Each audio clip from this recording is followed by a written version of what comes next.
Got it. So, given that we are at the, figuring out the problem statement, right, for someone who wants to start up from the first principles perspective, um, what do you think? Like, how should one go about choosing their business idea? So, so I think first look at your domain, what you have been doing, and I think the ability for you to go in depth inside your domain is very very strong. Whether it is retail, whether it is education, life sciences, healthcare, just go deep inside your domain to understand what problems have you grappled with or your customers grappled with in the past, and look at the problems and not something, not at the solution first. And those problems you could have been facing day to day, you could have been facing regularly, something like that. I think the problem identification from a first principle is good, and as soon as you start thinking that, all first principles will start falling in place. Like, is it a big enough market? How will I be able to solve for it? How will I be able?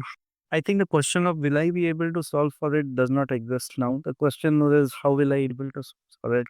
What are the kind of resources and support which I'll need to solve for it?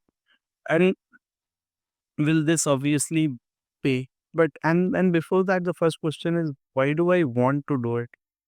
Do I want to do it because it sounds like something sexy to do, or do I want to do it to make a huge full amount of money? Again, not a bad problem to have, till the time you are solving for it in the right ways. Perfectly fine. And that there's nothing wrong with that objective. Or is there something other objective which I'm doing for? So one of my friends like started an impact consulting firm.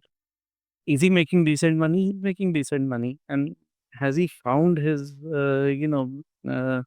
has he found his ikigai, so as to call it? He did. And the guy is Sushant, London Business School. He did everything. He founded Kalpa Impact, and he is doing in impact consulting for all that. So basically, find what you want to do and why you want to do. And if you have a roadmap to why, it's simple. Like, if you have a roadmap, like, I want to make, let's say,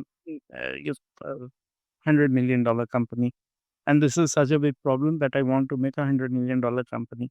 Till the time you are solving a problem, there is nothing wrong with making money. Until the time you make it ethically. See, if I take healthcare, there are hospitals which will fleece money from you, and that was the sad reality. That is a truth which everybody knows. And there is ITC who sells cigarette but doesn't do unethical work. They sell cigarettes and make a decent EBITDA with this they are supposed to make. So basically, there's nothing wrong with either. It's just that the way they have looked at, how do I run a business, and that's perfectly fair and fine. So, so all in all, find what you want to do and why you want to do. And I would suggest that stay within your domain, because there you have spent a whole lot of time and a whole lot of hard work. There's no reason why you should not leverage that hard work. Sure. So, double clicking on your second answer, right, as to why one should start up. What are some of the motivations or the answers that one shouldn't look at, ideally for why one should start up? So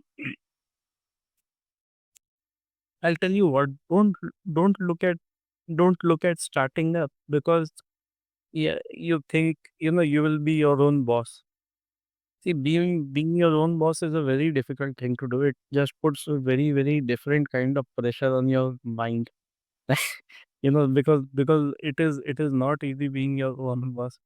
Don't do it because you think there is flexibility. There is ample flexibility. A good employer will offer you as much flexibility as your startup would offer you. There's nothing problem there, because uh, because flexibility is different from hard work. If your creative juices, or if my creative juices to create an app come at midnight, then so be it. I mean, nobody dictates you. So don't do it for these. these two reasons, and don't do it because somebody else is doing it or you are in some kind of peer pressure.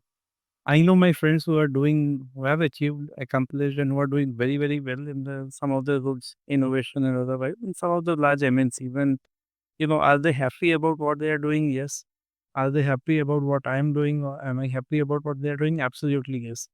I think that the key, Revant, and to any listener that I want to give is, you should feel happy about 5 days of your life or 6 days of your life which you are working. And if you are 80% or 70% happy with what you are doing those 5 6 days, you will have a very good health. Everything will start becoming, there will be all kinds of balance. There will be mindfulness, everything that you can imagine, what everybody punches generate. I think the whole lot of problems which people find they have either in their health or mental fatigue or anything is when you start being unhappy about those 5 6 days. If you're happy about those 5 6 days, then what are you doing? Then everything else I have seen personally, starts falling into place. That doesn't mean that it can balance out all other bad habits that you and I might have. So I mean, you know, whether it is munching of sweets or whether it is smoking, and work can't take care of all of those. You can have ample bad habits that can push you out, but but those 5 days, if you're doing well, it will keep you crazily motivated, and you'll feel very happy about it. Absolutely. So, Absolutely. so Ritesh, as a professional who has constantly done good at his career, and then at beyond a point of time you have stepped out of your comfort zone to try something entirely new, and that you have done repeatedly over and over in your career. So, I mean, you would have achieved that stage wherein you must be really happy with how the career must be progressing, really enjoying your work for those 5 days of the week. But then, at what point you would get that urge to try something new and leave everything behind? I uh, so first thing, I don't know how good I have been, so that's really subjective. But hopefully, I agree with you. Let's say, okay, and I'm happy to hear that. So which is again a good feeling, and the urge to step out of your comfort zone is I'll tell you what, if once you step out of your comfort zone, then you get a flavor of stepping out of your comfort zone again and again. And what happens is, essentially, see, why did I move out of consulting? Because I thought I was done and saturated. Otherwise, who cares? I mean, you are managing partner at a consulting firm. There's, frankly, there wasn't much to complain. If I had to put it, it was all fine, and you grow it from there. Or you're doing something different, and then but stepping out of the comfort zone just gives you a very different kick in life. And stepping out of your comfort zone also gives you a lot of variety in the world.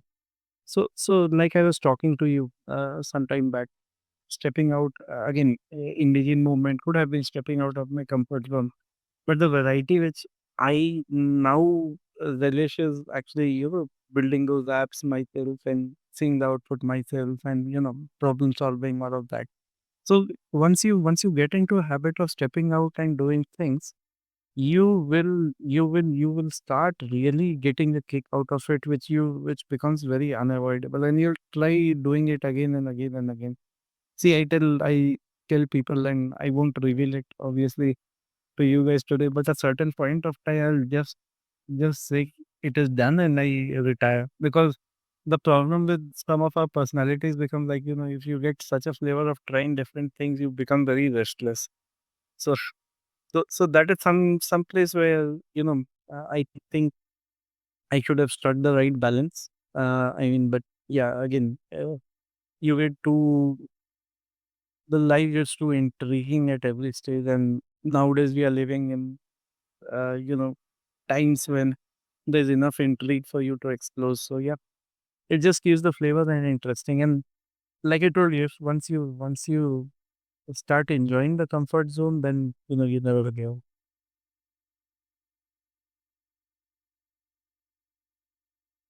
So, Ritesh, the first thing that one needs to do is obviously identifying the right problem statement, right? When one wants to start up. The next thing would be the execution phase. Now, there again, probably the first one would be building out your team. Um, so, for someone in that stage or in that phase, what are your recommendations, do's and don'ts? How would one go about building at least a core team?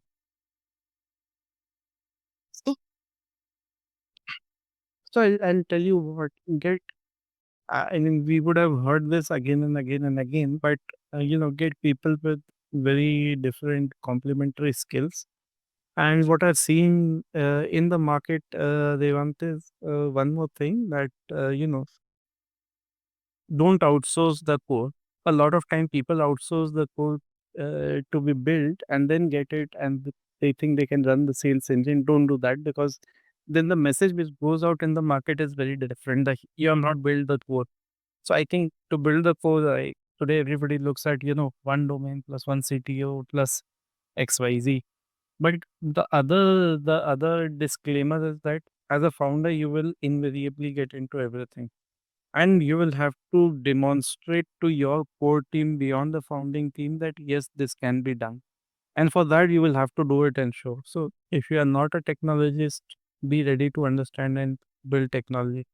If you have not been into sales and you say that my personality is not the kind of personality which can sell, that is not an acceptable answer. If you don't understand, see, at this point of time, I'm trying to understand how HubSpot helps in marketing. A few years back, I never knew what Jira is. So I think, apart from being used as a condiment in dal, so that's a different case. But yeah, what will happen is be ready to do everything. You will absolutely be doing everything. You'll be doing accounting, you will be doing billing, this, that, you'll be doing 50 things. But, life will be enjoyable once you start doing. So be ready to do. So getting the core team is not an excuse for you not doing. Getting a core team is a good thing to augment strengths of the team, the hardcore strengths. But the soft skills is something which you will have to imbibe and build. So Ritesh, like now that you are a second time entrepreneur, I mean, I'm really curious to know what is your core motivation and what is something that drives you to, tackle a problem statement and then, work on it with full heart and soul. See, the creativity and freedom. I think because problem statements. There are clients and your accomplices who trust you blindly, and that's a very heavy burden to carry on your shoulders. But with that comes creativity and freedom. And creativity and freedom is like you can solve any problems of the world. I mean, like I told you just before we started, I was actually in I'm so tempted to open it again after my podcast, which I'll try to avoid. But then, you get the kick of solving problems which you're not. I was building nodes within an AI framework to actually plot sub use cases and give the right commands and everything. It just becomes bizarre, the kind of creativity. In some other place, somebody would have said, "Ki, matlab, why? Why do you have to do this?"